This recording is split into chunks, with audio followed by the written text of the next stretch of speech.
You are tuned in to Big Boys and Body Slams, three goofballs that talk about wrestling. Throwback and current day pay-per-view reviews.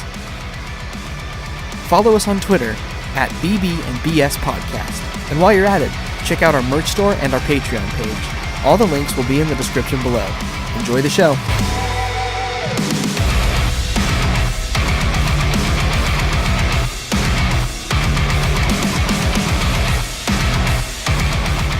What is up, Hulkamaniacs? I'm happy to be here tonight, fellas. Hey, Welcome it's like we haven't recorded anything in a very long time. Feels like it for some reason. I don't know why. Yeah, it's almost like it's been a year. Hey, before we get started, Yeah. I have a question for both you guys. Let's You hear it. interrupted my year pun. I don't care. Thanks. Did either one of you guys this weekend watch Impact Homecoming? You know I watched it. That's right, because we watched it together and Luke didn't show up. But I was tired. what I is was sleepy. I just want to throw this out. What Thanks, a good pal. start for Impact this year. Man, they needed a big show, and my lord, they got a big show. Oh man, there's a couple things I just want to tell the listeners right now. You need to watch LAX and Lucha Bros. Yep. This match wasn't that good, but you need to see the Abyss Eli Drake There's table one spot. specific spot, in that match that is a must see. So Eli Drake runs to the ropes, and Abyss belly to belly suplexes him out of the ring, over a table and through another table, and it's so crazy that Abyss falls down too. Is that what you put? That's what you put on Twitter. Yeah. I didn't even see him crash into the other table. I No, saw him fly over one. He flew over one and crashed into another. And crashed into another, and Abyss just toppled down. So the thing is, if you watch that spot by itself and just saw Abyss's bump, that alone was that's a nasty spot. That was worth the money we paid But last then night. once you see Eli Drake go flying, it was great. And then also Sami Callihan, Willie Mack. Fantastic. A really good main event with a pretty botched finish. Super botched ending. But- So botched I couldn't even tell what they were trying to do. But up until that botch, very good match. Super solid, yeah. Ultimate X, Yeah, very good. A good way to open the show. Taya and Tessa wasn't as good as the previous encounter, but Still good though. it's still good. Jordan Grace looked phenomenal. Yeah, she was the breakout. Oh my god, she's gonna be so good.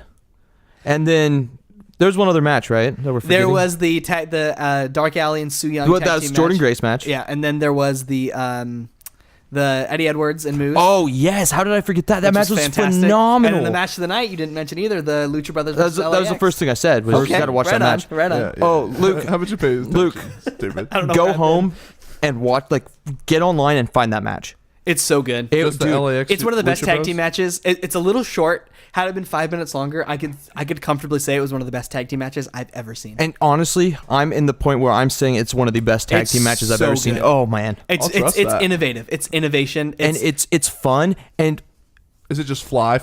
dude, it feels like It was is, but it has psychology in it too. It's like a 15-minute match, but it feels like it's 3. Yeah, it flies by. Oh my god. And we were all my buddy Robbie was over and Jordan was over, and the four of us were screaming during that We match. were marking out during that It was that Ooh. good. big time. Yeah. Dude, Robbie was freaking out, and he's wearing his old school TNA shirt, man, and it was like felt we like- were in the Impact Zone. It felt like the old TNA again, like the old TNA again, dude. And not just because of the venue change. It- It had energy. It had and I said this to Kyle, and I don't mean to keep talking about Impact, but they deserve it, so we're going to. Yeah. It's our show. We can do what we want. Hell yeah. It was a show that from the very first video package, I looked at Kyle, and this is then the pre-show when it's just they're showing random. It was interviews. just me and Zach here. And at I this said point. everything. This video segment, everything was leaking with passion. You could tell Yeah. that everybody Oh, yeah. on the show, the producers, the video editors, the talent, the ring crew, everybody was committed, and everybody wants Impact to be Impact again. And again, Robbie said something last night that kind of stuck with me, was that this is like the ECW. What was that? paper? Guilty as charged. No, Barely Legal? Barely legal. I'm sorry. That every single one of these guys knew, they know. My job, it might be on the line with this show. Yeah, that's how it felt. It really felt like you could just see Don Callis and Scott D'Amore pre-show rallying the troops and saying we have to have a good show tonight, and they delivered. man. Oh Yeah. man. No, I It's- was gonna say. I mean, they had something to prove. They had a lot to prove in this show, and they did. And I believe, and this is one of the last things I'll say about this show. I believe you said last night that The matches may not have been the better, but it was a better overall show than Wrestle Kingdom. I agree. Whoa. I agree. Because the energy, it was more... Wrestle Kingdom was good this year, but it kind of... I mean, the main event, if you haven't seen the Kenny Omega versus Tanahashi match, like, go watch it because it's 5 stars. I mean, it's Kenny Omega versus Hiroshi Tanahashi. It's 2 of the best ever doing their thing. I saw that entrance. That was so dope. The Undertale entrance was so good. Like, I'm an Undertale nerd, so it was perfect. But...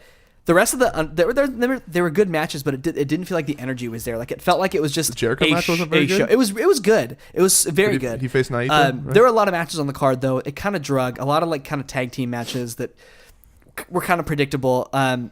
It just felt like at times it was going through the motions, whereas Homecoming felt like a movement. If that makes sense. Again, I'll say this is my last thing, I guess, but I'll probably say more.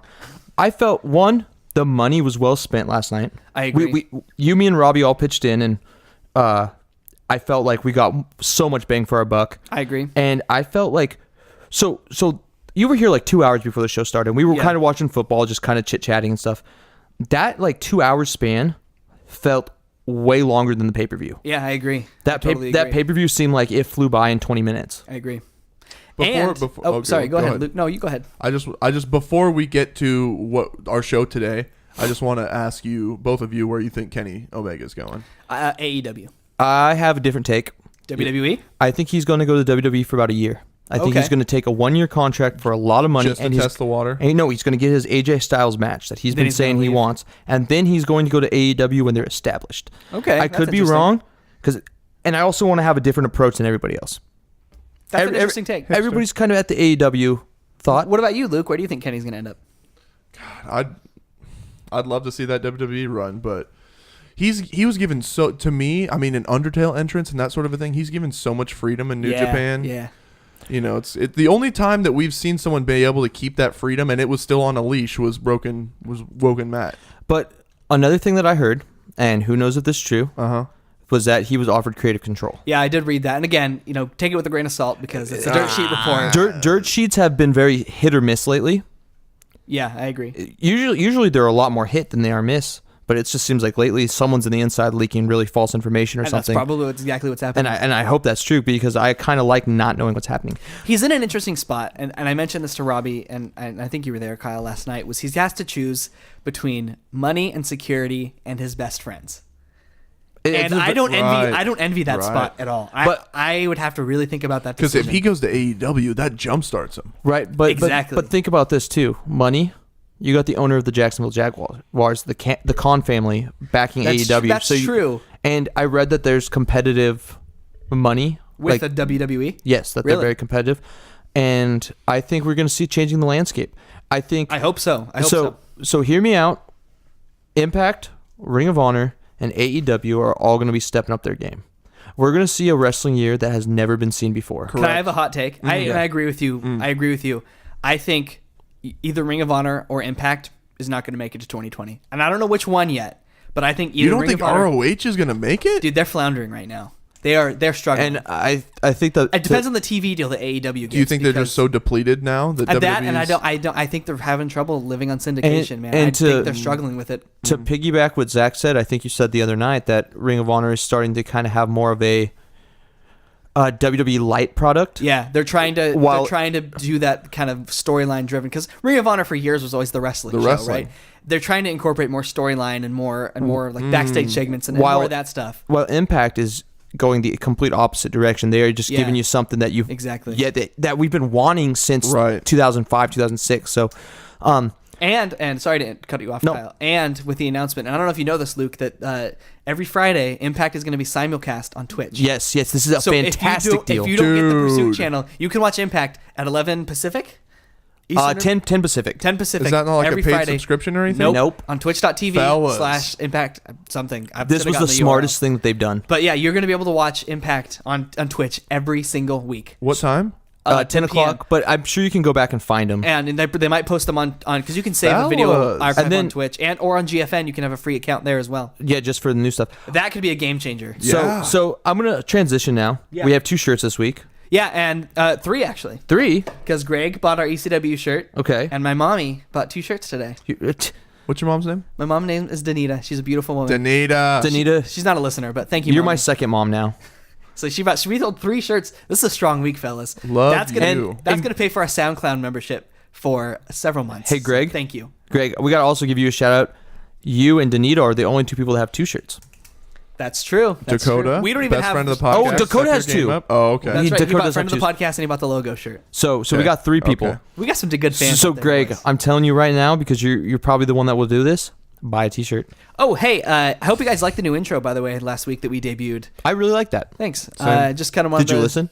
Yeah. make something fun and new. And I'm just going to do one thing before we transition. Patreon.com/BigBoysAndBodySlumps. Let's get that freaking Patreon page Just going, give us the guys. dollar, Can man. I know that this is way back and you guys have already transitioned. No, go ahead. One last hot take. Please. Kenny gets that 1 year in WWE, gets granted he's already super worldwide popular, gets the WWE audience in his pocket, and then he goes to AEW and takes a everyone large with him. portion of them with I him. think you're going to see some big time WWE, and I'm talking like people hovering on the main event scene. I think you're going to see people start jumping ship to AEW this they're year. way too talented. I think you're going to see it, and we'll see how it plays out. But 2019. Oh, wouldn't that be just a whole new war? 2019 oh my God. is going to be a fun year for pro wrestling. You know what was an interesting year for pro wrestling? The year 2000. And we are in segue. We are in Royal Rumble month.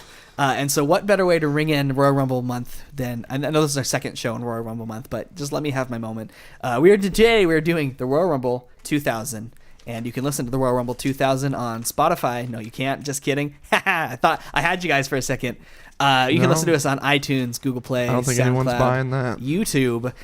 Speaking of YouTube, keep your eyes out for something interesting on YouTube in the next few days. We had a lot of house cleaning to do today. But We did something fun. by golly, well, it's a fun let's time to be just a tell them podcaster. because a lot of the listeners have got involved. We did a 2018 year in review video. Yep, we did best and worst of in WWE in 2018. I think it turned out really well. We had a couple false starts, but that's video production. And I in a think Luke nutshell. wanted to hit me.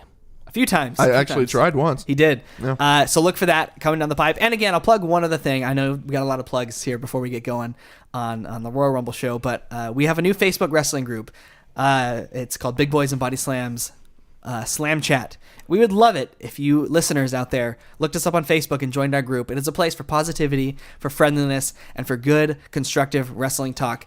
Kyle and I, and Luke to an extent, I think, we're so sick of the wrestling groups we were a part of on Facebook that we're just filled with negativity and ignorance And hate. that we want to do something different, and we want to have a very moderated, and it's going to be some work for us, but we want to have a moderated, safe, and I don't want to say safe space because I don't want to be one of those guys, but a friendly place where you can go and talk about wrestling judgment-free. I feel like negativity is okay to an extent. If you're talking about the product, if you're talking about the product, by all but yeah, means. if you're I'm not racist or anything, I don't want to here. get into some of the stuff that me and Zach saw on Sunday when we were hanging out. But it was bad. It was enough that to make us start our own group. that wanted me to leave Facebook. Yeah, in it was general. bad. So let's focus on the more positive side of life. Again, if you want to be negative about the product, of course it's welcome. So find us at facebook.com. This has been our longest intro ever. Yeah, should we get into the show? Yeah, let's get Big into the Boys show. Slam Chat. Yes, on Facebook. Tonight, we are looking at the Royal Rumble 2000, coming to you from January 23rd, 2000, in the most famous arena in America. The Mecca. Madison Square Garden in New York City. 19,321 in Sold attendance. out. Sold out at the Madison Square Garden. This is the first time that Royal Rumble's ever held in Madison Square Garden. Really? Yeah, only the big four. I don't know. I've never actually noticed this. Only the big four have ever been in MSG. No other pay-per-view. A lot of house shows. Right, but no other pay-per-view. Because streaming live or whatever from Madison Square Garden costs a lot of money. A lot of money. Really? And at this point, up to 2000, the Garden had hosted 3 SummerSlams, 2 WrestleManias, and the 1996 Survivor Series. So this is the first Rumble in the Garden. Yep, and only. Yes, the only. I have actually never noticed this, which I kind of feel stupid. WWE has not had a pay-per-view at the Mecca at Madison Square Garden since 2011. Really? They use the Barclays Center every time. Oh, sorry. No, you're good. There we go. Yeah, they use the Barclays Center because it's cheaper. Yeah, and because you think about it, they ran SummerSlam, TakeOver, and Raw and SmackDown from the Barclays when they do events there. So also, kind of the new... they broke the record at the time for Madison Square Garden sales, 1.14 million at the gate. That broke WrestleMania 10's record of 960,000. And then WrestleMania 20 went and destroyed it with 2.4 million. Ooh. Wow, that's a big gate. Yeah. Excellent. Well, this is still nothing to scoff at.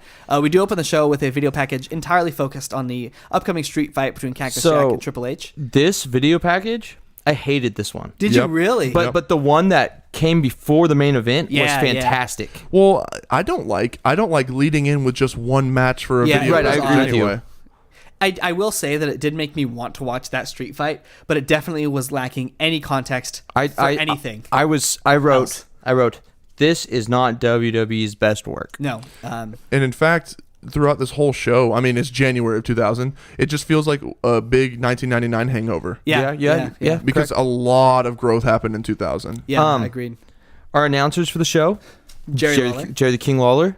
Did you just say Jerry Lawler? I'm sorry. I It apologize. is Jerry the King. It won't Lawler. happen again. It won't happen again. And- The King. And good old JR Jim Ross. Good old JR. And I want to say right off the bat, too, this. What do you guys think of the set for Royal Rumble? I loved 2000? it. I loved it. Such a It's different iconic. look, and I loved having the hard cam on the entrance ramp. Just Yes. something you don't see very often. Even like, I feel like it's something they did for a few years, but you don't see it in shows, even the Rumble anymore. And it's a great way to like instantly see who was entering that Rumble match. At one point, they have a camera like in the taxi. That was awesome. I didn't realize. I don't know why. I didn't realize that was an actual car up there, but that's an actual car up Yeah, there. once I saw like the dome light and like the dash, and I was like, that's an actual literal taxi. The more you know. Crazy people. So then we open up right with some action here. Gorgeous and- pyro, by the way. Oh yeah, great pyro. So Kurt comes in, Kurt Angle. He's very hated here in V Madison Square Young. Garden. Yes. Very Still young. with hair, he's very young. He's undefeated at this point. He's saying, and I love this, he dropped a bit of wisdom here. He said that the arena needs a true champion, and he says that if they wait for Patrick Ewing and the Knicks, we're going to have to wait Yes. forever. And every year that goes by, that joke just gets funnier and funnier because it still hasn't happened. And the crowd was so Oh, the pissed. crowd hated it. And then at this point, he kind of knows there's going to be like an open challenge, and he has a mystery partner or mystery opponent, rather. And the crowd instantly starts chanting, "We want Taz! We want Taz!" They kind of know what's happening. But they may know, but it doesn't like. So of course, the lights go down, the heartbeat, the music plays, Taz's face on the screen in the arena, and the crowd absolutely loses. Oh my God. they went their bonkers. I literally am minds. feeling goosebumps thinking about Me that too. right now. Me too. I Insane. popped so bad. It was really a good moment. Till of course Taz is the mystery opponent, and they have a match. And The towel, the music, everything was the perfect. look in Angle's face. this is my, and again, I'm a Taz guy, so with a grain of salt, this is my favorite debut ever in the history of the company. wow. I love Impressive. this debut so much. And the match star rating itself isn't going to be Right. there, Right. but just as a whole, I thought this debut was absolutely perfect, and there's not one thing I would have done differently. No, except maybe make the match a little bit longer. Yeah, exactly. More exactly. competitive, yeah. So Taz goes after Angle right off the bat, sends him out of the ring. There's an ECW chant. Angle hits a suplex on Taz onto the entrance ramp. Brutal. Sounded good. They get back into the ring. There's a belly suplex to Taz. Angle gets crotched on the top rope, and there's a super belly to belly from the second rope from Angle for Taz to Angle rather. Gorgeous. It was beautiful. Taz pinfall, near fall there because Angle gets his foot in the rope, and then there's an Angle roll up for a near fall, and there's a Drewman suplex with a bridged pin for a near fall. Lots of suplexes in this match, naturally. As you would course. expect. There's an Angle slam gets countered into a huge German suplex that Angle sells like he's in a hurricane or something, and then a Tazplex, and then another Tazplex, and then he sinks in the Taz mission. It's not called the Taz mission here, by the way. Just an interesting note. Angle goes to sleep. The ref doesn't even get the hand down for the 3. He just calls it. Taz wins. Angle is defeated for the first time. The match goes 3 minutes and 20 seconds. Post-match, medics come out and they... Angle does a stretcher job. Yeah. He comes out with oxygen. They put the oxygen on him. They put him in a gurney and they wheel him away. So what a damn debut, man. Amazing. Dominant. It's only like this whole segment's only about 6 minutes long. If you haven't seen it and you have the network, watch it because it is amazing. The match itself, I'm going to give 3 stars, which is probably even higher than I should give it because it was only a 3-minute match. But just the electricity in Madison Square Garden, you can feel it through your monitor when you watch it. Just good stuff. I gave it 3 stars as well. I thought the match was actually really good. It was just too short. I agree. I would have loved to see a long-term feud between these guys because and throw Chris Benoit in there too and have a triple threat, just suplexes and suplexes on suplex. Have a young Brock Lesnar get in there. Eventually, you could have this go on for like 5 years. Just like a train of suplexes. Yeah. So I loved it. I just if I would have bumped it up to 4 stars with 5 more minutes. I would have been close. This debut, I give it 3 stars. This debut was absolutely dominant, and I had mixed feelings. This could have been a classic, but as we said, it just needed more time and more competitive. Yeah. ness. Well, I felt like Kurt kind of dominated the match, actually. I think in the beginning he got some offense in, but then Taz suplexed the shit out of him. Those 3 suplexes, Taz mission, and we were out. And then just choked him out. I think the stretcher job was a little much. It was unnecessary. Because but like I get it all on the side of we want this guy to look as strong as possible, but then when you look at what they did with him afterwards, I couldn't help but think, so, and I don't care what people say. This is the hill I'm gonna die on. Taz is one of the most misused people in the history of the company. I think in my list of misused people in WWE, he's 2 or 3. Had he come up today, he'd be a world champion. Oh yeah, no questions asked. But I think injuries took effect pretty soon after he did, like a couple years. True. And just his size at the time. Hey Zach, question. Yeah. Do you know who my number 1 most misused wrestler in WWE is? Test. What? Matt Bentley. Was he ever even in WWE? No. Are you really asking this question? No. Who? Luke, you know. Yeah, Luke. Yeah, Luke, you know. See, now I'm on hold on. Just tell us. Fucking Ray Coley. Oh, I should have known that. I'm sorry. I have been on the Raven train. That has been a subject of a lot of confrontation lately, so I should have known that. I apologize. I agree, by the way. Okay. He's up there for me too. Okay. Yeah. I'm glad you guys at least agree with me. For sure. I do agree. But I don't know if this is the way Kurt deserved to lose his streak. I think this was the right fair point. I think this was the right opponent for Kurt to lose. Yes, but I think they should have done more with Taz. Yeah. Honestly, Taz should have been up there feuding with the guys like Austin and The Rock. And but damn, that just when the music hit and he came out, goosebumps, dude. Goosebumps. Oh, it was awesome. I love Taz's WWE theme too. You know the only thing I don't like about Taz at this point? What? 2 Z's. Oh yes, yeah, correct. Very good point. Correct. So after that match, we get a backstage interview. The Hardy Boys with Terry Reynolds are interviewed by young Michael Cole. Ass Hardy By the way, Michael Cole is either dressed like either a vampire or an old-timey hotel usher. He looks like what is going on with the way he's dressed? He looks like that guy that when he's gonna go peep through Terry Reynolds' door later. So he's wearing like a thin white tie with like a brown vest and then like a duster coat. He looks like a hotel usher from the 1920s. The one that's looking in the keyhole when Terry Reynolds is changing her clothes. And Jeff looks like Riff Raff here. He's so young with that facial hair. I know. That's a good point, actually. There's a flashback to the Dudleys putting the Hardys through tables, and the Hardys to get their revenge put the Dudleys through a table of their own. Then they say, and I mean, bless their soul, they've come a long way on the microphone. This was not good. No, it was bad. They said that they're not going to allow Terry Reynolds out for the match because it's going to be too extreme. You don't know how bad this is going to be. It's just fitting that we got such wooden delivery out of a tables match spot. You were I got jokes. Hey, I just got to point out what a time 2000 was when every team with the name Boys had Z at the end. This is the Battle of the Boys. The Boys. This was the Battle of the Boys. Everybody, when there was an S at the end, had a Z at this point. Yep. Yeah. Let Biscuit. That was extreme, dude. So this was the new metal years, man. That's right. We do get right into the Dudley Boys versus the Hardy Boys. And this is a table match. Are there titles on the line? I didn't write it down. I don't think so. No, because the tag team titles are the New Age Outlaws Acolytes. That's right. There's I apologize for my indiscretion. So the Dudleys come out. They cut a classic like WWE watered down version of a Dudley promo. It was not Heatwave 99 promo. No, not even close. But it was definitely like this town's garbage and everybody smells like old eggs. You know, that wasn't exactly what they said, but it was something like that. It still got the job done. Yeah, the Hardys aren't having any of it, so they come out and they attack the Dudleys right off the bat. The bell rings. Hey, can I make a quick point real quick? Yeah. Yep. I just want to... So in the rules of this match kind of are confusing. Thank you. Both members have to be put through a table. Yeah. So if Bubba gets put through a table 18 times... Match it doesn't matter. And they also have to be physically put through the table by their opponent. They cannot miss a splash and go through a table. So it's a very weird... So the rules are a bit convoluted. Yeah. At least the benefit of people watching on television had the announcers to explain it to them. Heaven forbid the people in the arena. They probably had no idea what was going on. They loved it, but... And once a partner is eliminated, they're not eliminated from the match. Yeah, they can continue to wrestle. Just get up from the table. So it was kind of, very convoluted. But it was great. It was. So, again, the Hardys attack the Dudleys right off the bat. The bell rings. Bubba goes right for a table. He brings it into the ring. The Dudleys go for a 3D through the table, but Matt breaks it up.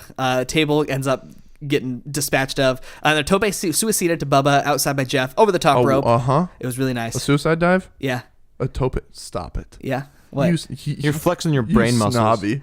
I'm sorry. I watch a lot of NXT. That's what they call Morrow? him. Yeah, that's what Morrow says. Damn it. I'm sorry. I shouldn't have said that. I have regrets. I apologize. Just go. Forgive you. Okay. So and they go outside, and then you can tell this is 1999/2000 era WWF because Jeff kills Bubba in the chair with a headshot. Oh, Just brutal. unprotected. Right in the face. I mean, ouchie kabouchie. And then he places him on the table that's set up outside. Bubba gets up. He slams the table right into Jeff's face because he goes for like that like barricade dive that he does. And Bubba just like takes the table and just slams it into Jeff's face. That's when I was like, oh, God. This is going to be one of those matches. Yeah. It was great. Matt tries to superplex through the table, but to Bubba a little bit later here. And Devon moves the table out of the way at the last second. So it just ends up being a normal superplex. Matt grabs a ladder and he brings it into the ring. They proceed to beat the Dudleys with it. A lot of good ladder offense. And something I noticed was it was funny seeing like a regular old like Werner store-bought hardware store ladder, because like nowadays they're all like generic gray ladders, but And this was like gimmicked, a blue and yellow like real life ladder. It was just kind of funny to see that. From Ladders R Us. Yeah, definitely. That's where it was from. So now Matt kills Bubba with the chair. So Bubba's just eating headshots with unprotected chair shots this whole match. Brutal stuff. And I wrote down here, is it bad? Is it bad if I kind of miss those chair shots? Yes and no. Because it's dramatic and it's brutal to see, but like it's I'm glad they don't do them anymore. You know, like it's one of those things. I love going back and watching them, and I'm content with that. Yeah, I'm glad they're not here around anymore, but I'm glad that it makes it so much more special to go back and watch. Yeah, so just kind of had to make a note of that there. So Jeff and Matt put Bubba through a table with a flying splash/leg drop combo outside the ring. One man off the ladder, one man off the top turnbuckle. So Bubba is through a table. So now all you got to do to win this match is get Devon through a table. Bubba didn't even see Jeff coming. Like he braced. He braced for Matt. I'm glad you and then all of a sudden Jeff just comes out of nowhere. It was the camera work was really good too because we didn't see Jeff coming either. No. Right before this, there was something I wanted to point out that I don't think you pointed out. Go ahead. Jeff Hardy was running to jump off the barricade. The table spot. And Bubba takes a table and throws it at his head. Yeah, we talked about that. Oh, you said that? Sorry. Yeah, where you been? I've been reading. All right, cool. So, and then I thought this was really unique. The Hardys put they get the steel steps and they place them like up on their side vertically, and they put a ladder on the steps and the other end on the ring apron. So they kind of made like a bridge, but they used, rather than using the barricade like you see now, they use the stairs as the other half. We'll see stairs again in an interesting way later on this match. So Devon moves. It causes Matt to go through the table. And then Devon like leans up against the table that's leaned on the barricade. And then Jeff out of nowhere just comes flying. Devon moves. Jeff goes through the table. At this point, I thought the match was over. Right, I was like, well, Matt and Jeff both just went through a table. The announcers had to straighten out, no, you have to be put through a table. So both Hardys are still clean here, I believe. I just Devon with the quick reflexes, man. I know he moves like at the last gets out another one. Poof. That's so funny. The match keeps going again since both men have to be put through tables and not put themselves. It's a little bit confusing. In the ring, a table gets set up on the ring steps. So the ring steps are set up vertically, both of them this time, and then the table's actually set up like on the legs on top of the stairs. Totally unnecessary, by the way. But awesome. Yes. It was super cool. Yeah, it was really cool. And then Matt gets powerbombed off the second rope through the table by Bubba. So it's 1-1. You got to put Devon or Jeff. He got Mae Young'd. Yeah, exactly. Both teams start battling through the crowd. This time Matt is the one that gets killed with a chair shot. And then I noticed there was like an old man helping Bubba set a table up. Did you guys see that? Like it was by the entrance tunnel. You got to go back and watch it. There's like an old guy. He must be a producer. I don't know if it was Pat Patterson. I couldn't quite see. But someone is clearly helping Bubba set up these tables. Oh, because the tunnel's so narrow. Yeah. Yes. So like somebody's helping Bubba put the tables up. Eventually you get 4 tables, 2 stacked on top of each other, and then 2 stacked on top of each other. So a whole squadron of tables here. Both teams continue to battle, and then Matt gets placed on top of the tables, and then Jeff gets pulled up on the vomitorium / the balcony area. Jeff punches Bubba in the dick, who's trying to throw Jeff through, hits him with 2 chair shots, and he falls through the tables.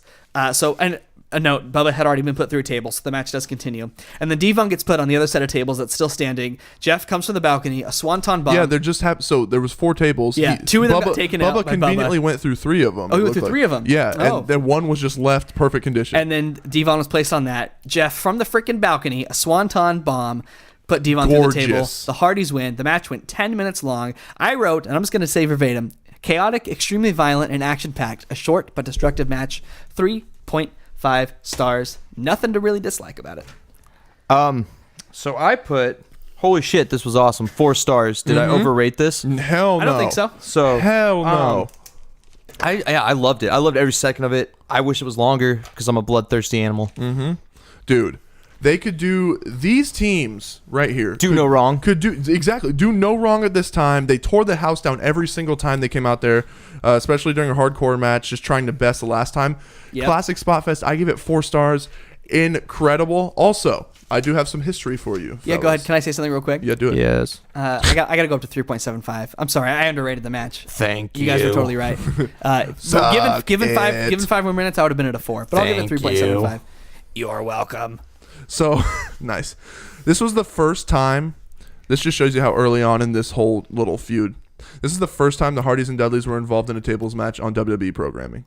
A strictly tables match or like a match involving tables? A match involving tables. Really? Yeah. Wow. The only hardcore match that the Hardys had been involved in October at No Mercy, ENC and the Hardys wrestled in an awesome ladder match For the services of Terry Reynolds, right? Oh. Yes, it was. So this kind of sowed the seeds for like what would follow in the year 2000. It ended up being a trilogy of arguably the greatest hardcore exhibitions of all time. Yes, I agree. Dad. So yeah, oh my God, these are so fun to watch. So it's kind of a I historic can't get match enough in a of way these. to, Also, to think about it that way. Quick comment. There's nothing more beautiful to me. I don't know why. It's just the aesthetic. There's nothing more beautiful to me in wrestling than 4 tables stacked on top of each other. It looks great. There's nothing more beautiful in life than baseball. Oh, wrong conversation. Wrong podcast. You that's suck. That's big boys and home runs. That's Yeah. our baseball season podcast. That was actually just a Moneyball quote. I love that movie, by the way. Yeah. Okay. Oh, okay. So I don't even want to talk about this. What? What's coming next? Oh, we got a match. Oh no, Not we don't. me, that's Shoot. for sure. No, we don't have a match. I was skipping ahead. So I'm gonna say right off the bat before we talk about this, this was the worst thing I've seen in any show that we've reviewed. This was worse. This was worse than the mud wrestling match. No, it wasn't. Major Yes, Guns? it was. No, because this was worse than whoever BB was made it way better than the this match was at worse. This was worse. New Blood Rising. I think this was I worse. did research on who that is. By the way. Barbara think- Bush. Well, yeah, but that was yeah. That was her. Yeah, I thought this was worse than anything we've seen on any show. Let's just talk about it. I have actually quite a bit of notes about it. Okay, so. As a preface, bosom shots. Yes, this entire segment only solely exists to get some TNA in this show, and I'm not talking about Test and Albert. Or Impact. non-sub action. Yeah. Yeah. So the judges for this is Sergeant Slaughter, Yep. Tony Garea, Yep. Fabulous Moolah, Yep. Johnny Valiant, Yep. and Classy. Freddie Blassie. Oh, And I Andy thought- Richter. Don't forget about him. Darn it! I thought you were gonna let you. I was gonna say Classy. You were gonna say Freddie. I was gonna say Blassie, but you ruined it. Do you want to try again?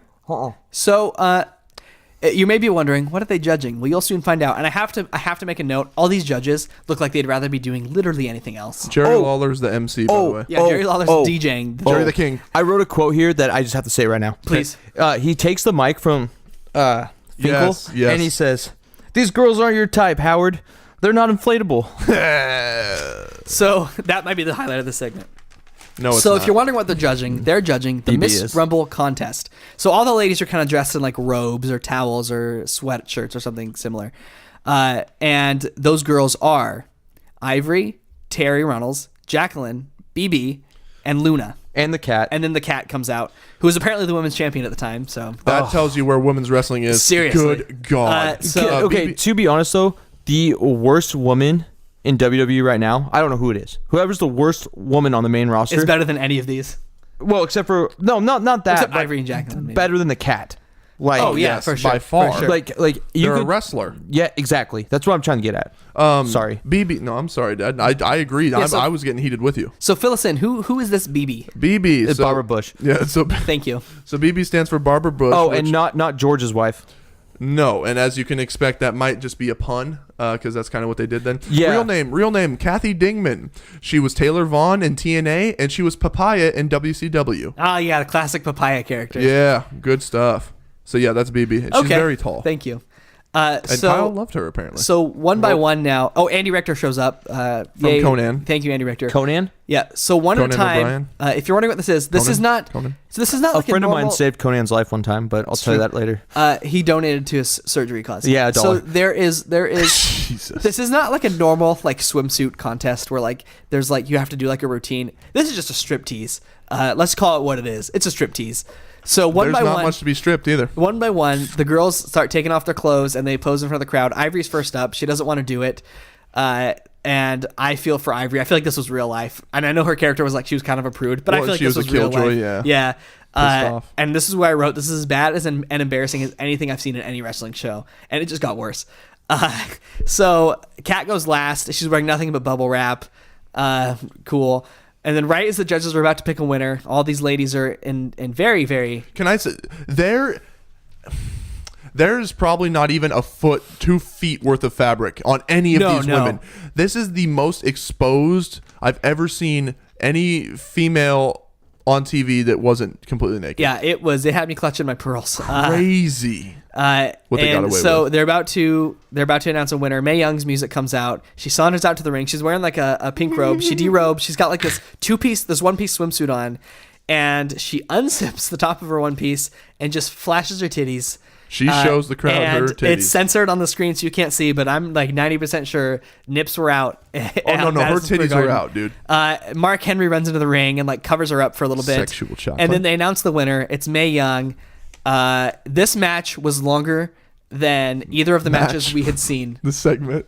So far. Don't call it a match. I'm sorry. This segment was longer than any of the matches we'd seen on the card. It went 11 minutes, and it was 11 of the most painful, objectifying minutes I have ever had to sit through, and I am ashamed of this segment. The last few minutes, I'm sorry, I actually really enjoyed. Did you? I thought the Mae Young part was hilarious. Oh, I was cringy. Yeah, I thought it was cringy. Dude, the confident, like her out there.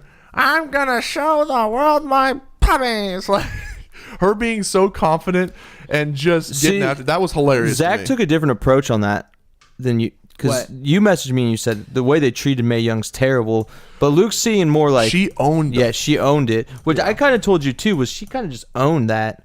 Well, and listening to the Pritchard pod, he said literally Mae Young and Moolah, every time that they asked them to do something like get put through a damn table at 80 years old, yeah, they did it, and they did it with gusto, and they loved it, and those two women were as tough or more tough than most of the guys in the locker room. Like they'd take anything and come back in laughing, like going through a table. But I loved the Mae Young part. It was funny. Okay, that's it. Mae Young wins. Congratulations to Mae Young. I just want to move on from this segment. So we cut to Coach, who's at WWF New York, and the crowd is losing their fucking minds. This was probably the best WWE New York had ever been. People were going crazy. Was this around the time they debuted WWE New York? They were about to debut it for the first time. Yeah. And this was like their maiden voyage, because it was right up the street from Coach was literally getting mobbed and had to block people out. It was like a riot at WWF New York. And he's so young. And then we cut backstage, and China and Jericho, are arguing about who gets to wear the IC title out to the ring, because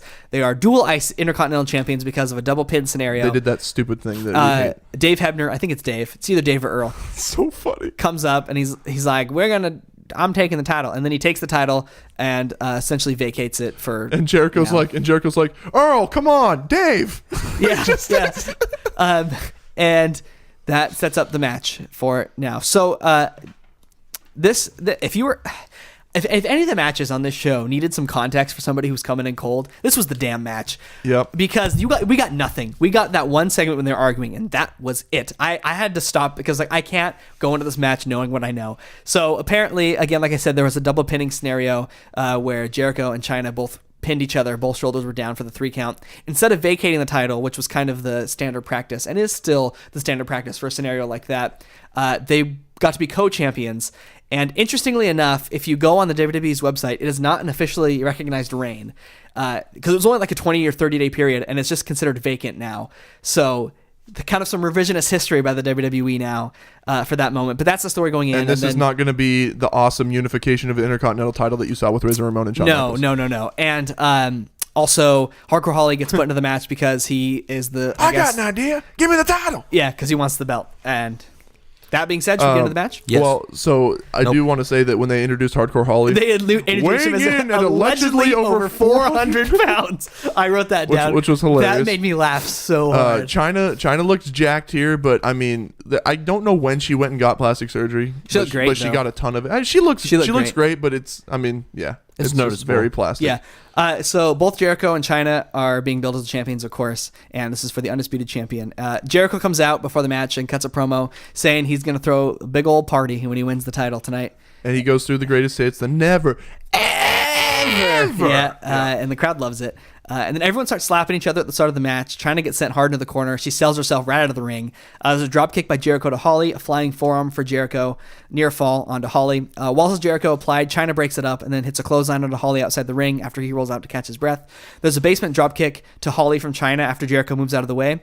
And then she gets outside and fights him for a little bit. Jericho hits a crossbody from the top, taking out Holly on the outside. And then we get a flipping handspring elbow DDT combo to Jericho by China for a near fall, kind of the greatest hits for her. Holly comes back in, throws China out of the ring, and then China low bridges Jericho out of the ring, kind of pulls the rope down, and he goes out. All three competitors are outside now. Holly teases a chair shot to China. Jericho breaks it up, and then we get a weak drop kick onto the chair that Holly's holding by China, which then Yuck. It was a bad-looking drop kick, and the chair does get knocked into Holly, though. The whole sequence did not get any heat either. Like, that was supposed to be like a heat-giving moment when, like, Hardcore Holly's going to cross that line. And, like, I know there's intergender wrestling at this period, but this was supposed to be like, ooh, this bastard's going to hit a woman with a chair. It got no heat from this Madison Square Garden crowd. This whole match, really, they couldn't really care less about, which is sad because I like all three of these performers. But this was definitely like a cool-down match after that really cool swimsuit segment. Afterwards, cool, I don't know if it's the right word to use there, but The ladies are probably pretty cool. yeah, but go ahead. Just continue. So China Just and go. Jericho both splashed and attempt to pin Hardcore Holly at the same time, and he kicks out. the China. double crossbody was bad. It was really bad. This is when I wrote down that China is just way too green to be in this match. But she she had looked a great DDT and another move Yeah, coming that's up. true. Yeah, I don't think you can say she's green here. I just think because she had some great matches before this. Something was off. I think she looked I think bad. it was just the chemistry between. Something- We're going to talk about it here. I've got the Okay, research. good. Something was wrong. There's a dick punch to Jericho by China, and then a pedigree to Hardcore Holly for a near fall. China gets put in the electric chair, and then Jericho cross-bodies her down for another near fall. And there's a big kick to Y2J, and then Holly and Jericho are crouched on the top rope by China. And there's a superplex from China to Holly. That was nice. That was nice. And then he manages, and then he ends up getting the pinfall attempt, but it's a near fall. China smashes Holly with a chair while the ref is distracted, puts him in the walls of Jericho, which was also a cool spot. Jericho Bulldog breaks it up, and then he hits a lion salt onto China for the win, and he's the undisputed champion. The match was only 7 minutes long, but it felt like 30. Side note, I already described that side note, which was the story of the match. I didn't like this match very much. I thought it was pretty sloppy, and something was off. I give it 2.25 stars. Wasn't the worst triple threat match I've ever seen, but when I see these three names, I expect something a little more fluid, I guess. I gave it 2.5. I don't think it was terrible, and I don't think it was great. I enjoyed it. I don't know. To me, watching Chris Jericho never gets boring. Never. And I like the triple threat with the woman involved too. That can stand up to the men. You know how we mentioned earlier that, I mean, the cat being the champion shows you where women's wrestling was? Yes. China was so much better than everyone had to be else in the men's that she division. literally had to be fighting for the Intercontinental 'Cause there's Champion. nobody that except was for Ivory. believable. Ivory was a good And wrestler. Jacqueline. Yeah, and Jacqueline too. Yes, I want Do you guys remember the angle when... And Luna, she was there too. Do you guys remember the angle when Ivory was in the right right. to censor and she broke China's neck, or like gave her like neck trauma, and then that was like a whole storyline, No. and then Yes, she eventually yes. ended up winning the title off of her? Oh. That's just a God, side how note. many times have they done that stuff? That's just a side note. I mean, we've brought that up in multiple Yeah. episodes. Weird. Okay, anyway, I gave it 2.5 stars like Kyle. Nice. Okay. Anybody else winning would have been the wrong choice because Definitely. Y2J is over. Yes, he is. Like who, Kyle? Like Grover. Nice. I actually, it wasn't much of a match besides a couple China spots and Y2J just being a goat in general. Yep. But China did get, I don't know, give her a little bit more credit. She really was ahead of her time. I mean, this wasn't a very good match, and that is because Jericho talked about this in his second book. China needed the entire match planned out ahead of time. Oh, really? Which is not Jericho style, which is not Hardcore Holly style. Okay. So it led to Jericho having a complete brain fart on the Bulldog spot. So like towards the end of the match, I think China has Hardcore Holly in a Boston Crab. Tiki, tiki, tiki. And Jericho's supposed to bulldog her, which I didn't notice this, but I wish I would have. Jericho's just like standing around with a brain fart, not sure what to do. And Hardcore Holly's like down getting Boston Crab, and he yells very loudly, "Bulldog her, dumbass!" Which is the most Hardcore Holly thing ever. I didn't catch that, unfortunately. I wish I would have. So, and also Jericho's talked about how difficult it was to work with China around this time, especially since good old Trippies was still her boyfriend. yeah. And Jericho and him had a little bit of heat backstage. Oh, really? Right, and I guess to piggyback on that, I don't think anybody who is working with both their significant other and the person that they are obviously cheating on them with is a good non-toxic environment to be working. Correct. Oh, definitely. So I guarantee China's head was not completely in this. I guarantee definitely. it. This was only 5 months into Jericho's WWF stint. I know. He debuted. Nice, dude. Way to just flex your freaking brain there. I'm just saying, like, I know. He debuted on the August 9th edition of Raw. He tried to get over as a heel at first, but it's very obvious. Well, in true Attitude Era fashion, they just loved him anyway. Oh, yeah. So it's very obvious here that he's a babyface. But so yeah, that is my Watt culture and Wikipedia research. Excellent. Thank Thanks. you. So after that, backstage, The Rock gets an interview. It says there. So the This whole is thing good. Michael Cole is like asking, like, "Isn't there anybody you're afraid of?" Also, Like- the mic looks like someone took a bite out of it. I noticed that the windscreen's like half gone. So he's saying, isn't there anyone you're worried about? And The Rock says, "You know what? There are. There's 2 people in this Rumble match that worry The me. biggest obstacles. Crash Holly." Which got a laugh, and then the next one got a really big laugh. And Headbanger Mosh, the crowd just loses it. I did too. Cole asks why he isn't concerned with the Big Show. He didn't appreciate it, and then just throws him to the side. He said, "Shouldn't you be concerned with Big Show?" And he says, "The Rock says, you should be concerned with fixing yourself a nice tall glass of shut up juice." Yeah, and then I thought that was kind of funny. And then he pushes him away and just cuts a Rocky promo on the Big Show. Says he guarantees he's going to win the Rumble. So obviously the angle for the Royal Rumble match itself is the Big Show and the Rock and what's going to happen there. Yeah, It was a good promo. It was a good classic Rock The Rock's promo. just funny as Yeah. hell. He's so I funny. loved the just like obvious like, yeah, these guys are just mid-carders. They were and let's just obviously make fun of building to The Rock and Big Show somehow at WrestleMania, which they got to, but Kinda, yeah. it was the McMahons in every corner, and it ended up Disgusting. Not, yeah. it. Yeah. So after that, we get a short video package, an actual video package. Hey, weird. Kind of chronicling the rivalry between the New Age Outlaws and the Acolytes. The Acolytes are really presented as these big, scary, like bruiser brawler guys.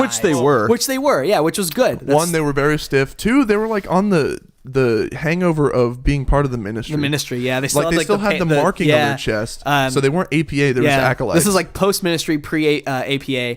But I loved the way they are presented in this video package. I thought it was really well done. The match, however, let's see about that. So this is the New Age Outlaws who are the champions. And just so everybody knows, one of the best musics of all time is the APA.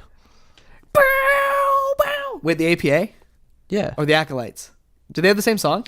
The acolytes in the beginning did not have the same song, Oh, but okay. yes, here they did. Yeah, I thought Right, so. yeah, I thought so, here yeah. they have This is a great song. The don't know. yeah. Da da da. And then when it goes, yeah, classic. Yeah. You knew shit was gonna go down. Oh yeah. So of course, pre-match, the Outlaws cut a classic Outlaws promo, and there's a guy in the front row. And you can see Billy Gunn's butt. Oh yeah, he's wearing like a sheer like pink trunks. He's Mr. Ass at this point, and he's got like a thong on. And so they you can just only see his really ass. call him Mr. Ass. Yeah, pretty much. They don't refer to him as Billy Gunn. I did, but I don't know why. So did I. They cut a classic Outlaws promo here, and there's a guy in the front row, and they cut to him really quickly. He's wearing like this big, oversized, like red jacket and like a sideways yellow hat, and he is so hyped about this New Age Outlaws promo. I hope that guy's doing well, because he was just having the time of his life at Madison Square Garden. You go, yellow hat guy. Then the Acolytes ambush the Outlaws, and the match begins. Bradshaw and Billy Gunn are legal, and there's a fall-away slam by Bradshaw to Gunn. Farouk and the Road Dogg get tagged in. There's a power slam to Road Dogg, and a double clothesline by the Outlaws. And then Bradshaw and Gunn get involved, and there's a ref bump after a near fall here. The ref's dead. There's a double team power bomb to the Road Dogg, and there's no ref to count the pinfall. Then X-Pac runs in. There's X-Pac. Thank you. There's a scuffle. Gunn hits a famous round of Bradshaw kind of out of nowhere for the win. And No. X-Pac hits Bradshaw with the spinning heel kick. Yeah. And so that's got him on Dream Street. And I could have sworn that Farouk was legal, but I must have been confused. Yeah, I think Bradshaw was legal. Okay, I was confused about that. It was confusing. So X-Pac gets involved, hits a spin kick, which allows Gunn to hit the Famouser for the win in 2.5 minutes. This match sucked. 1 star. I give the star 1.5. The clothesline from hell was cool. Yeah, it was. That was stiff as shit. Yeah. Billy Gunn flipped. Man, the APA is my favorite tag team of all time. There were some hard hitters, man. Yeah, but man, the Outlaws, there's something missing with them sometimes. Like I agree. I totally agree. They're either the best or All the Outlaws matches we've watched and reviewed been so far bad. have been Not bad. good. Yeah. Honestly, one of the best Outlaws matches we have reviewed out of like the 4 or 5 was that TNA one, and it was terrible. This match could have been good. Yeah, and then why wasn't Billy Gunn DQ'd for just yanking the ref out of the ring? Yeah, I forgot to mention that, but yeah, there was a point when there was a pinfall being counted, and the ref got pulled out of the ring by Billy Gunn, like straight up pulled out of the ring. Bro, 99, you Yeah. could literally do anything. So 1.5 stars. I wish it was longer. I wish it would have Yeah. been given something. I wish it would have had a finish. This is one that I overrated, I guess. I gave it 2 stars. It was okay, but I mean, you I could- liked what yeah. there was. You could tell Yeah. that. So the Acolytes obviously are sold here as being brutes. This match was stiff as hell. It It was, yes. Oh my god! At There 2.5 was minutes, I almost don't even want to call it a match. I felt was like a it never got fight. started. Yeah. Yeah, That's a good way to put it, actually. yeah. So it was just there was a bunch of craziness, screwy finish. Whatever. It was bad. I was interested in what old Uncle Dave thought about this match, so I looked up the old newsletter. He gave it a dud. Negative? Gave it a Yeah, dud. okay. Bit confused about that. So So it was is- a little better than that. Is dud is so Dud's like negative's worse than so 0 is dud's worse than 0, but it's not a negative. But he didn't start doing negative stars until like more recently. Oh, he just changed the rules, huh? Yeah. Which, by the way, I saw Jim Valley, Centralia guy. He has the Pacific Rim podcast, a whole bunch of other stuff. Friend of the podcast. Yeah, friend of the podcast. Yeah, with Wrestling Observer. He's with them Yeah. now, but he took a whole bunch of pictures from Japan. You're They getting went to so Wrestle. jealous. I was very jealous, but they were going to Wrestle Kingdom. Did you guys see any of those pictures? Dave Yeah. looks terrible. Dave, well, he's old, but He's Dave older than Meltzer. you probably think. But like the entire time, Dave Meltzer's wearing a San Jose Sharks starter jacket. Yeah. It was like he was wearing like acid wash jeans Yeah. too. He looked interesting. It was just the most retro stuff ever. Anyway, that looked like yeah. a really good time. Jim Valley, friend of the podcast. He's a good guy. Used to He's a work with good him. guy. Super good guy. Yeah, that match again wasn't anything special. I did think it was better than a dud. But you know what? If this match was at the Tokyo Dome, 5 stars. 6. he'd have given it 6 6. stars. Up next, we got a video package hyping up the Cactus Triple H street fight for the title. This one was much better. It shows Triple H winning the title, I believe, from the Big Show, right? Was that what I saw? I'm not sure. Bro, Triple I H can't won the- remember. I think it was the show. I do have to say my favorite part about this video package Yeah. was how they fired Mick Foley. And then And then The Rock came out. The Rock and with the whole roster. It Yeah. said, "We're not working unless you rehire Mick Foley." That, of course that he- was awesome. So he rehires him, and then, but of course the torture's not over. So the whole thing is Mankind kind of said that Triple H was ruining the company, and he's putting himself on top. So he does get rehired, but the terror doesn't end for Mankind. He ends up getting beat up really bad. He comes out and says he cannot compete in this street fight, but I have a friend who can. Takes off his mask, takes off his shirt. He's got the Cactus Jack shirt on. That sets up what we are about to see. Which this is just Oh yes.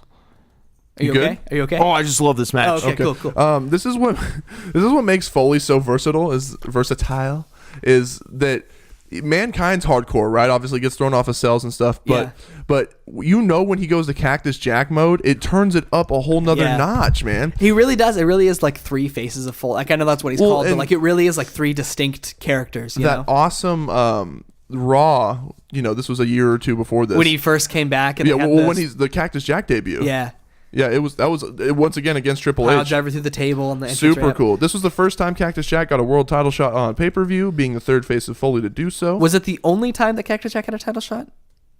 I think so. It didn't say that exactly. Okay. But Mankind had multiple, but he had his first at In Your House Mind Games 1996, and then Excellent. Dude Love faced Stone Cold at Unforgiven 98. Awesome. That's cool. So let's get to the match, shall we? This is Cactus Jack versus Triple H, who is the champion in a street fight. This is for the World Wrestling Federation Championship. What do you guys think of the old Triple H music? I like I it. like it. I guess Luke doesn't like it. No, I actually really love Okay. it. I love it a lot. I was So just this doing it funny. stare down as the match begins has a definite big fight feel here. The crowd's going crazy as these two men are staring each other down. Cactus Jack strikes Triple H in the corner to start the match. Triple H escapes the ring. He gets rewarded with a swinging neckbreaker onto the floor. There's a leg drop onto Triple H as he attempts to re-enter the ring, which is a really good spot. Kind of smart logic spot by Cactus Jack. So Triple H is hung up on the second rope. Cactus Jack just leg drops him in the ring. Loved it. Not going to let him get into the ring cleanly there. And then Triple H re-enters the ring again with a chair. He lays Jack out with it. Oof, more Oh, he headshots. killed him. Killed him with Big- this chair shot. Yeah. Jack places the chair, recovers quickly from that, places the chair on Triple H's head, and then leg drops right into it for a near fall. Did you talk about the ring bell spot? Did you get that? I'm sorry, I went right past it. He gets Cactus Jack gets knocked out with a ring bell, and he hit him hard with that ring bell. Well, like one dude, like he threw Triple H into the ring bell, and then Triple H grabbed the ring bell and whacked him. Yeah, and then I must have skipped a line because I also forgot to mention when Triple H gets bounced off the steel steps like a rubber ball. Oh yeah. So my apologies there. Triple H gets body dropped over the barricade and into the crowd here at this point.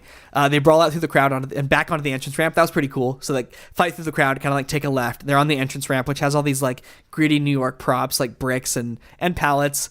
And on trash cans all kind of laid, strewn about. It's supposed to look like an old alleyway. So they're onto the entrance ramp, and then Jerry Lawler cannot figure out what pallets are, and I loved that so much.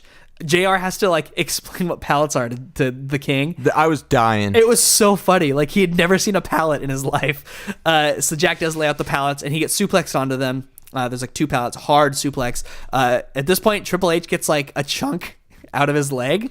I don't know when this happened. But I think it happened right here on the pallets because there must have been So Triple H's leg is like a horror movie at this point for the rest of this match. It's bleeding disgusting. So bad, and there's like you can see like they zoom in on it, and there's like a literal chunk missing out of his leg. Yeah, it's like bleeding through his boot and shit. Yeah.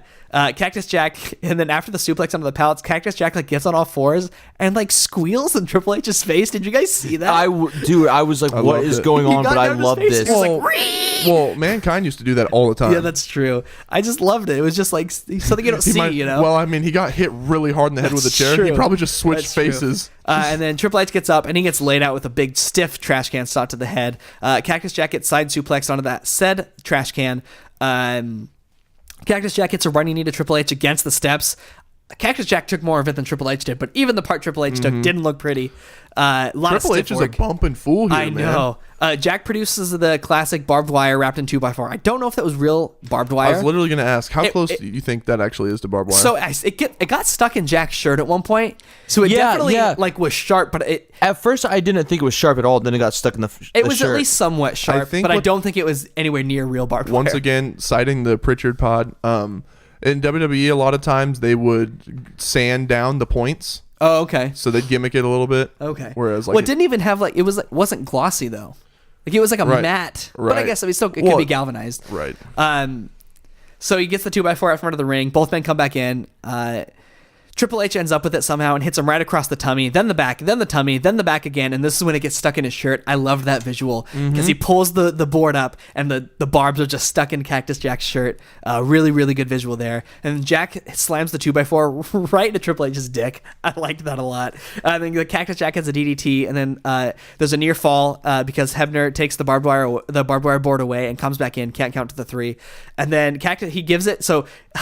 For some reason, the referee gives it to Hugo, and he's like, hide this. And and Hugo puts it under the announce table. He puts it under the announce table. Cactus Jack gets up. He wants it again. He, like, intimidates Hebner into, like, telling him where the board is. So he goes out, and then he intimidates Hugo into giving it back. No, he punches Hugo, That's bro. True. He punched poor Hugo. Yeah. So he takes out Hugo on his quest to find the 2x4. He is successful. Triple H takes out the ref and then promptly gets hit right in the face with a barbed wire. And again, and a huge Triple H is busted job. Big time here.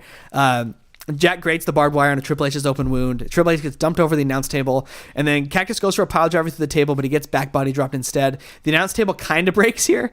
Cactus Jack tries for a pedigree at this point. He gets slingshot into the turnbuckle when they're back into the ring, and then there's a bulldog onto the barbed wire for a near fall.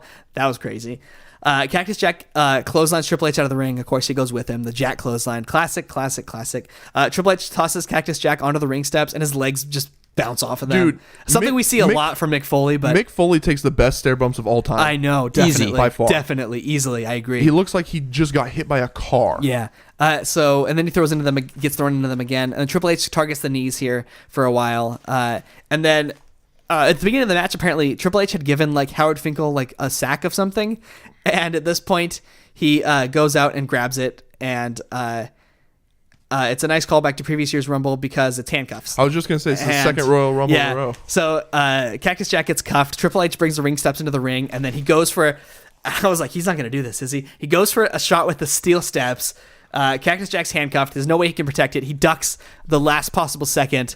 Man, that was close. He almost got killed with those steps. He sends Trips into them instead with a drop toe hold. Cactus gets drops his body onto Triple H's dick again, more dick trauma, and then he bites him in the head, right near the open wound. By the way, you don't know about that. It was like they said it was his ear. I think on commentary. Yeah, they even said Holyfield, Tyson stuff. And then you get a shot of Mick's missing ear, even though it wasn't bitten off. The parody is still there. Triple H grabs a chair and then rams it into Jack's gut, and then breaks it. Breaks the chair over his panel. back. The top panel of the chair goes off. Triple H literally goes flying. Yeah, Triple H throws it at this point too. Like, didn't he pick it up and throw it out of the ring? What the or piece? Did it go flying? No, out of the piece, ring? it went flying. The piece went flying to out of the the ring. stage, to the ramp. Wow! Like, what if that would have went to the left or the right, I know. Bro? So he literally breaks a chair over him. And there's a chair shot to Jack's head. Then he asks for more at this point. They're on the entrance ramp. Jack is just beaten down. He's having a hard time. And then I love this moment because he gets up, he's handcuffed, he asks for another chair shot. And right when Triple H is about to finish the job, The Rock runs out, hits Triple H with a chair of his own, and then a cop comes up out of nowhere. That's so weird. And just like lets Cactus Jack out of the handcuffs. Like, was this Rock in the Rock's pocket? Like, what was this? Either way, he happened to have the key for the right set of handcuffs too. By the way, so is that like a skeleton key situation? How does that which work? Also hilarious to me. So Foley gets cuffed just like last year. He gets an unprotected, a few unprotected chair shots, and The Rock is the one that makes the save. I know. What a difference a year makes. Yep. And then we get back out. They're brawled to the announce table area. Cactus Jack hits the pile driver onto the Spanish announce table. It does not break. He just bounces These tables were not breaking for shit. They were dude. not. And then Cactus produces a bag of thumbtacks from underneath the ring. He dumps them all over the mat. Stephanie runs out at this point, causes a brief distraction, which causes Cactus Jack to get back body dropped onto the tacks. Triple H hits a pedigree and a near fall. I was shocked by that near fall, but I wasn't too shocked because right after that, Triple H goes for a pedigree onto the thumbtacks. Rolls Cactus Jack over, it's in his eyelids, it's on his cheeks, it literally it's on his chin. Almost punctured his eyeball. And he gets pinned for the 1-2-3. Triple H retains the title in 27 minutes. It was a match, fellas. It was a very, very good match. I loved this match. And something I loved about it was when you think about street fights, you think about people who brawl into the parking lot and they brawl through backstage areas and they hit each other with mops and they go into boiler rooms. This didn't have that. This entire match was confined to the ringside and like a little bit of the crowd area. And I think it was so much of a better match for it. Yes. I give it 4.25 stars. Post-match, Triple H gets stretchered out. And then Cactus Jack says, no, and then grabs him, dumps him out of the stretcher, right into the ringside area. With tacks in his face. Keeps fighting. He still has tacks in his eyes, by the way, and his face. He gets one last shot with the barbed wire on the Triple H. Again, I give it 4.25. Fantastic match. He stands tall. I guess you weren't as impressed as I was. I gave it 5 stars. This match was amazing. It was amazing. Like, not 1 second of this match was I bored at all. They were taking bumps. Everything looked good. There was Triple H looked incredible. And it felt like a real, I mean, no pun intended, blood feud. It felt like the blow off to a real feud. Yeah. So 5 stars. If you have not seen this match, which I had not coming into this show, which is crazy to me, watch it. So you said you were very surprised that first pedigree didn't do the trick. Yeah. The first pedigree was supposed to do the trick. Really? Cactus called an audible, kicked out of the first pedigree. So that look of bewilderment that was real. Just looks like Triple H. And then usually he must have told selling Triple H to do it on the tax. Yeah. What a madman. Yeah. So he called Good that audible Lord. to do it again on the tax, almost losing an eye. I was shocked by it. This though, I should have given it 5 or something close. I gave it 4 1/4. This is one of the greatest hardcore matches I've ever seen ever. Damn. Storytelling wise, just that. Y'all really the nephews of Uncle Dave, aren't you? Oh, shut up! Are you saying we gave it over 4? Dude, this match was a classic. It was amazing, and great. honestly, that pedigree, the audible he did call. That pedigree was awesome because it showed the cerebral assassin in the making. So Triple H was still trying to prove himself as a young champion, and so for this, that showed his tenacity that he'd literally do anything to win, which was kind of always his thing. I loved it. Just so good. It was a great spot. And I'm gonna give it 4.5, Kyle. Just there you go. At least you know what? 4.75. All right. What? I was just thinking about it a little bit. You are a pushover. I loved the match. I was thinking about it more as I was talking about You're it. a pushover. I was thinking about this it. match should be a 5-star match. I'm gonna give it 4.75 because I don't think it was quite a 5-star match, but it was right there. Okay, 4.5. Oh, All right. So up next, we get another interview at WWF New York. This time, Coach is interviewing Linda McMahon. The crowd has simmered down considerably from their last segment. And then we cut back to the ring crew cleaning up the mat. They got lots of thumbtacks to move, and they didn't even get them all because there were thumbtacks on that ring. I love that they were using mat. a snow shovel to like dislodge the tacks. And like one guy had like a street sweeper broom style, a dust mop, I guess it's called. So then we get a flashback to the 95 Rumble, and I wonder why we're getting that, where Shawn gets 1 foot down, not 2, and wins the Rumble. So what I'm going to do real quick before we start like the nitty gritty, because there's not like a ton to say about. I wrote a bit of note. Like I wrote a lot of notes for it. I'm probably going to gloss over a lot of them. I'm just going to read 1 through 30 who came out, so we can get that out of the way. Literally all I did was write down the people in it and who got eliminated, like Cool. in order. So number 1, D'Lo Brown. Number 2, With swagger. Number 2, Grandmaster Sexay with swagger. Yep. What a weird 1 and 2, by the way. I feel like usually you want like your 1 and 2 to be like people, but again though, the crowd was super into Too Cool here. Yeah. Why was that? Yeah. Why was that such a popular gimmick? Well, I think it was still pretty fresh, wasn't it? It was, but I mean, it's so hokey, Bro. like, It's and so I liked it when I was a fun. kid. Well, but I think seeing a 400-pound man like that. do a jig. Yeah, like that. I don't know. I love Too Cool. I can't tell you exactly why, but they owned it and they were into kind of the reason we love New Day.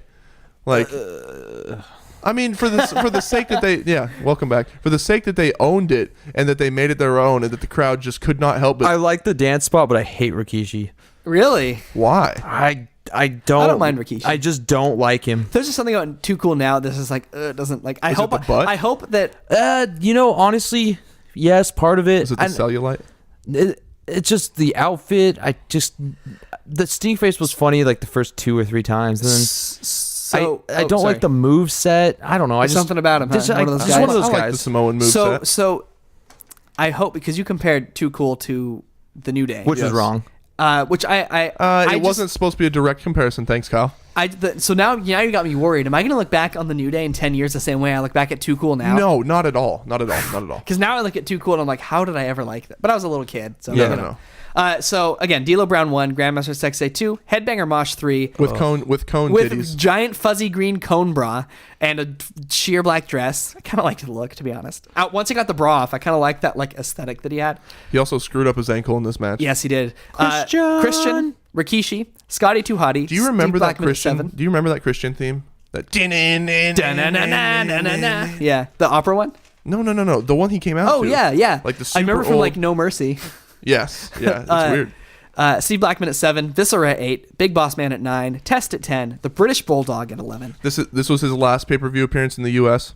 And he was wearing his jeans at this point. He died soon after, right? He wrestled at May 2000 Insurrection pay-per-view in London and then left the company. I did not see exactly when he died. Gangrel at 12, who is still alive and still wrestling in the WCWC, West Coast Wrestling Connection down in Portland. Nice. Holla, holla. Look at you. They lost their syndication, so that's unfortunate. But if you ever get a chance to go to a show, tickets are like $5, and they really need your support. Edge at number 13, Bob Backlund at 14. He's your one surprise entrant of the evening.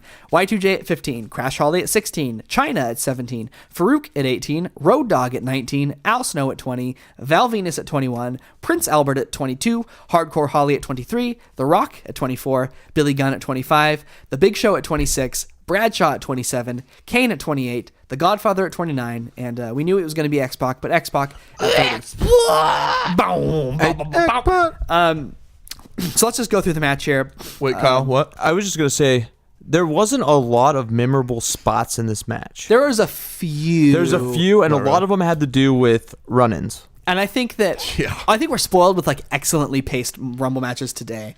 But You're correct. We'll get into it as we go through because we kind of just should I just go through all my notes and then we'll just talk about everything at the end? Yeah, I guess. I also have all the eliminations. If we just wanna cover that. Maybe just go through the eliminations and the big spots. Okay, yeah. Luke, take it away. Well, okay, yeah. So after Headbanger Mosh comes in, screws up his ankle, Kai and Tai interferes, and this is the first time that Kai and Tai just runs in because apparently they got booted off booted off in the main or the pre-show. Yeah, so they are pissed off that they're not in the Rumble. Every single time they come in, they get thrown over the top.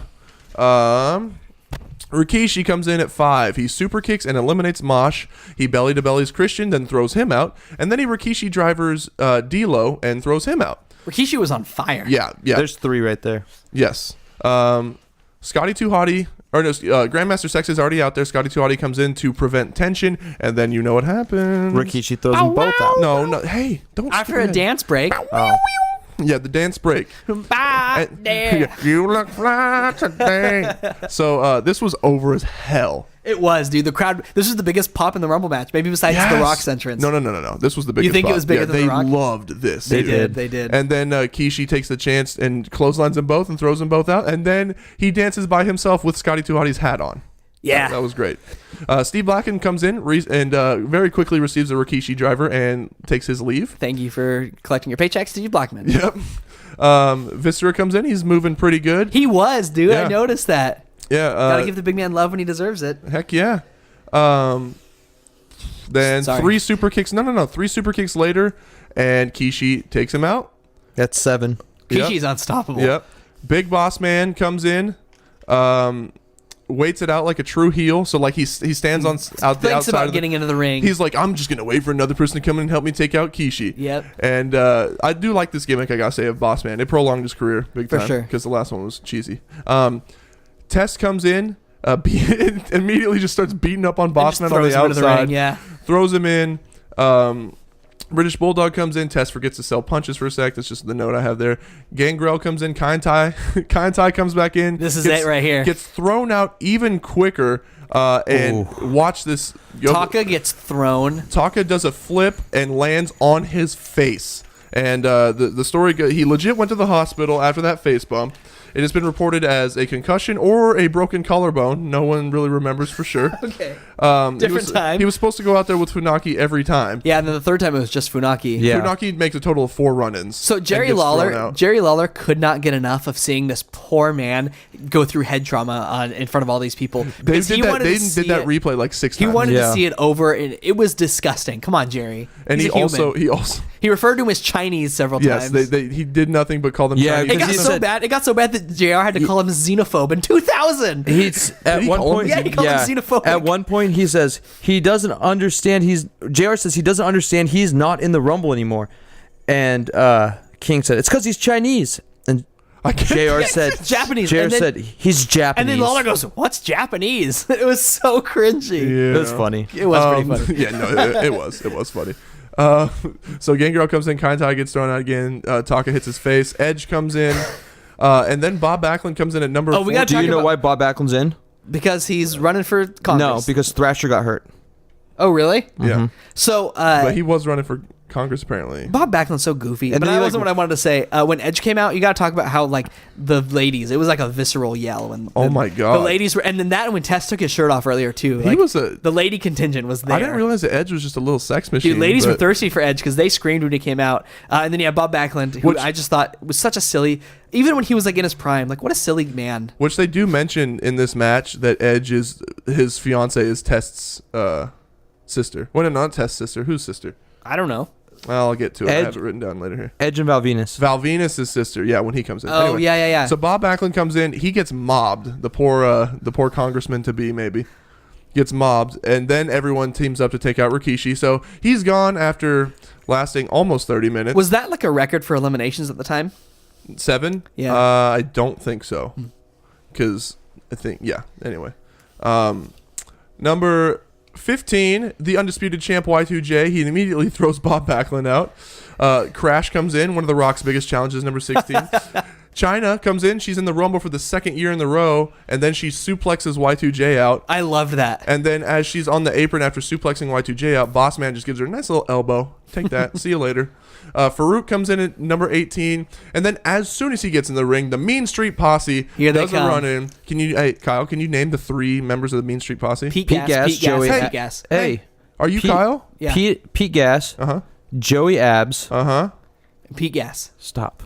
Pete God, Gas. I can't remember the last one's name. Stop. I remembered, and then you said Pete Gas 5 times. It's Pete Gas. Joey Abs, Abs. Rodney. Rodney Pete. Rodney Pete. He's right. Is it? Yeah. Okay.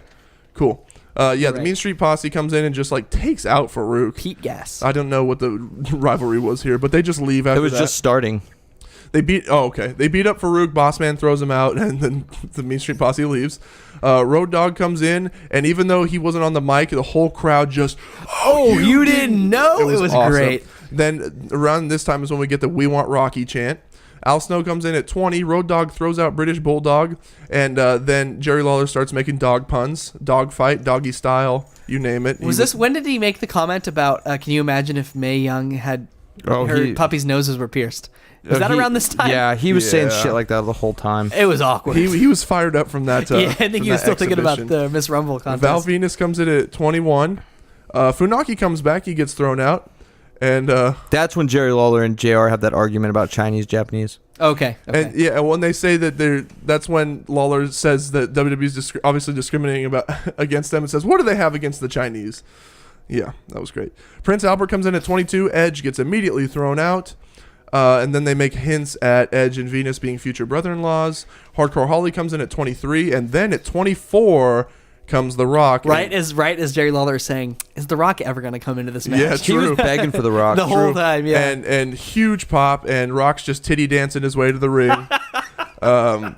I don't know when he got the breast surgery done, but I need to figure that out and look at the difference. Titty dance. Dude, he's bouncing the tits the whole way.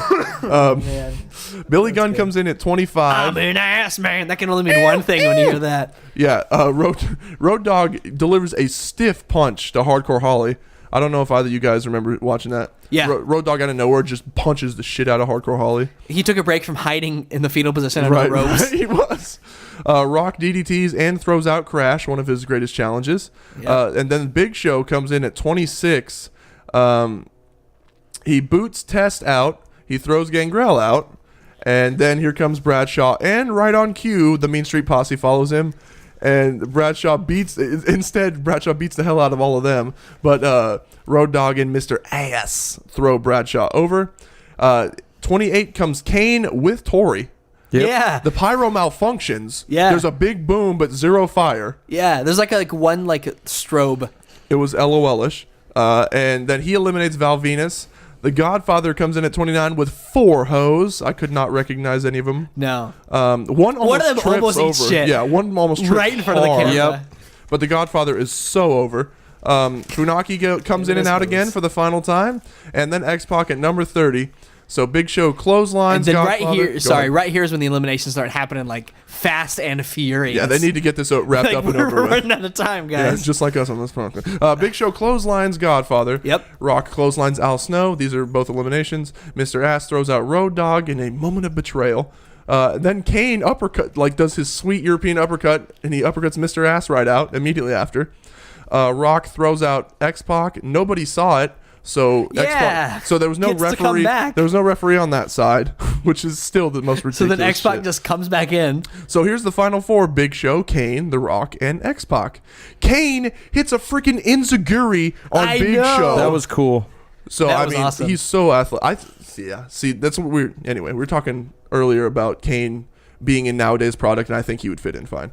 Especially Prime Kane. Anyway, Kane scoop slams Big Show, and X-Pac kicks Kane out. I can't believe that X-Pac eliminate Kane here. Yeah, I thought for sure it was going to be The Rock or the Big Show. But Kane was with Tori at this point, so who knows where that rivalry was. Yeah, X-Pac true, and Kane. True. Let's see. Scoops. Okay, yeah. Big Show gorilla press slams X-Pac out, and then it's just The Rock and Show. Rock gives a nice spine buster to Big Show and the People's Elbow, tons of pops, and then Show tries to gorilla press him up and tries to throw him out. But it's that classic one, like it alluded to with the Michaels finish. The Rock holds on to the ropes. Big Show goes over. Big Show goes over. Little did they know, or the live crowd knew, but we didn't. Both feet actually touched. I thought so. Yeah, me too. The Rock actually touched both feet to the ground and then ends up going back in, and it's fine. The Rock does a celebratory. Go ahead. Oh, sorry. I think it was very intentional to have him go out on the opposite of the hard cam side. Right. Yeah, Rock does a quick celebratory promo. Big Show comes back to throw him out, and that was Royal Rumble 2000. So what did you guys think of the go match? ahead and give it a rating. I thought it was a very average Royal Rumble match. I give it 2.5 stars, middle of the road. I think this highlights the big, at least I see it as the big flaw of the Attitude Era was just this is pre-brand split, and this is pre a lot of the WCW and ECW guys kind of coming over, so that you can kind of tell at this point still how weak the mid card was. Yes, because when you have to have a good Royal Rumble, you have to have a strong mid card, and this just felt like jokers and clowns and jobbers through a lot Right. of this match. It had a few Oh good my. moments, and I don't want to disparage any of the athletes who were in the match because obviously they're all professional wrestlers and they What can are all you doing they right can all now? go. I'm just but I'm it sure they're does all it good does guys. show it does show kind of the weak point to me in the Attitude Era, which was the mid card. We talked about this last night about the roster of the Attitude Era was really, really weak compared to like today. Yeah. I gave the match 3 stars because I actually did really enjoy it, and I enjoyed the Kai and Tai run-ins, and I enjoyed The Rock, like just the people popping for The Rock. I loved Bob Backlund, especially. By the way, he came out in workout shorts, so I just appreciate. And then when he got eliminated, he started He left through climbing. the cloud- yeah, the crowd. climbing in the crowd. Yeah. So I gave it 3 stars. There's like, I don't know, 4 guys that are like main event talents in that match: Jericho, that's it. The Rock, Kane, and Big Show. right.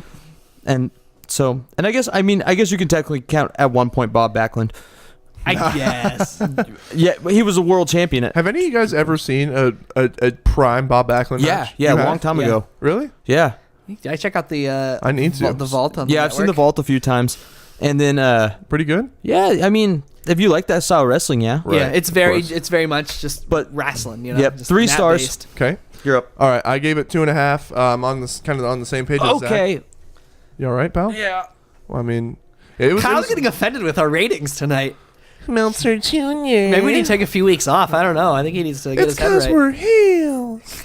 Yeah, I gave it 2.5. It was an okay Rumble. Nothing too special besides Too Cool spot. There was a couple other things. You could have had more stars in this match, and even yeah, I guess you can't really put Triple H or Foley Yeah. in. Maybe you could have. No, they both got screwed up. Yeah, you can't put Kurt in. He's selling the injury from Taz. You could put Right. Taz in. You could put Taz in. Yes. You could Was have had- Austin out with injury at this time? Yes. You should have had Taz going and be in the final 3. That would have been awesome. This is the first time since the Royal Rumble of 1989 that no one lasted over 30 minutes. Really? Wow. Yeah. Yeah, and so obviously the Rock's feet actually touched the floor. We'll gloss over that because Big Show got his shot anyway at the infamous McMahon in every corner match at WrestleMania 2000. Yep. All right, so what'd you give the actual show? Overall, I thought it was a very average show. It felt like there weren't like a ton of substance to the matches outside of the Dudleys and obviously Triple H and Cactus Jack. Those 2 matches did lift the show a lot for me. I'm going to give overall the show a really solid C+. I gave it a B, mid B, just because of those 2 matches and the Kurt Angle and the Taz. The show, there's a couple things not to watch, but I could never give a show a B that had that swimsuit segment in it. Yep. yeah, but it's cancel the swimsuit segment and cancel the tag team title match and the. But you can't start Yeah, you canceling can't the just show after the pretend fact. shit didn't happen. That's why I gave it a B. I thought it was a fun show. I enjoyed it. Luke? You know what? What? Anyway, yeah. No, I gave it a C. I gave it a C. Like it doesn't. You don't give it a B. Come on. I Dude. couldn't do it. Dude, a 5-star match to me, and then another 4-star match, Right. and then the Kurt Angle thing was great, and the Royal Rumble was fine. Yeah. So Yeah, there Royal was some Rumble shitty was stuff. It's not like a B plus. It's like that 84% that's right about Yeah. to a B minus. But I give it. All right, I'll give it a C plus. Screw I'm it. at a C+. Yeah, I'm at a solid I'm not C+, going to give it though. anything over that, but it was definitely a C plus. Those 2 matches, watch the Dudleys and Hardys and watch the Street It's Fight. worth it. It's a 30-minute match, but it's worth every minute of it. But It's fantastic. 30. You don't even notice. Yeah, it feels you like don't 5. even notice Yeah. that it's 30 minutes. I had a blast watching it. That was the big reason why we picked the show. Yeah. Because we had a feeling it was going to be a good match. God, it was fun. And that was the Royal Rumble 2000. Kyle, you know what to do. What's next, buddy? Super Card of Honor, Ring of Honor, Ooh. 2015. 2015. And I'm looking at this card. We're we going got, recent. We got some studs here. We got dude, check out this opening card. match, Mark Briscoe and ACH. Mm-hmm. Then Michael Elgin versus Frankie Kazarian. Ooh. Then this match is stacked. Matt Sydal, which some of you might know as Evan Bourne, versus Moose, who is on a tear lately, versus Tommaso Ciampa, versus Caprice Coleman, versus Cedric Alexander, and versus Cedric. Andrew Everett. Then we have BJ Whitmer versus Jimmy Jacobs, Roderick Strong versus Christopher Daniels. Your boy. We got, how do you pronounce this? Is it Red Dragon? I always pronounce it Redragon, but I don't know. Which is Bobby Fish and Kyle O'Reilly versus the Kingdom, which is Matt Taven It's and going to be a good show, boys. the Miracle, Mike Bennett. Oh. Then Bennett was in the Kingdom. the Legend, Jay Lethal versus the Legend, Jushin Thunder Liger. Yeah, baby. And then a main event of Jay Briscoe versus Samoa Joe for the Ring of Honor World Championship. Yep. That's gonna be a show. It's gonna be a That's fun gonna be one. awesome. So we're digging into the indies really for the first time. There's going to be actually a few wrestlers you'll have to educate me on with that. Yeah, Like Frankie Kazarian and Samoa This Joe. was- Jushin Liger, he's a he's from Japan. he was really good back in the day. Yeah, He's still pretty good now. He's still active. remember when he had that random takeover match against Tyler Breeze at like That one of the was rival weird. shows? That was awesome. I'm really excited for that show. I was a big Ring of Honor fan right around this time. And it'll be fun to get into the Ring of Honor scene. It's a recent show, so that'll be fun. Oh, hey. Was Ciampa really good then too? He was super. Hey, good. hey, Yeah. we're assholes. Why? Rest in peace, Mean Gene. Oh, we Oh, just thought to mention shit. it. Yeah. I'll put a bumper. Let's put okay. We'll put a At bumper the in the end? front at the front once we're done here. But yeah, man, the wrestling world is just very much mourning the passing of Mean Gene. He was one of the first. This is gonna sound weird, but like my dad was a big Mean Gene fan. So like one of the first guys he told me about in wrestling was Mean Gene Okerlund. I feel it. And man, just what a loss. My girlfriend's uncle, he was a wrestling fan in the late 80s. The only people he can remember are like Savage, and Mean Gene. Piper, Hogan, and Mean Gene. Mean Gene was the first person he said. Yeah, so rest in But- peace. We're thinking of the families and everybody who was friends with He him. was Obviously. so Well, awesome. thanks for tuning in. Check out our video we got coming up, and check out our new.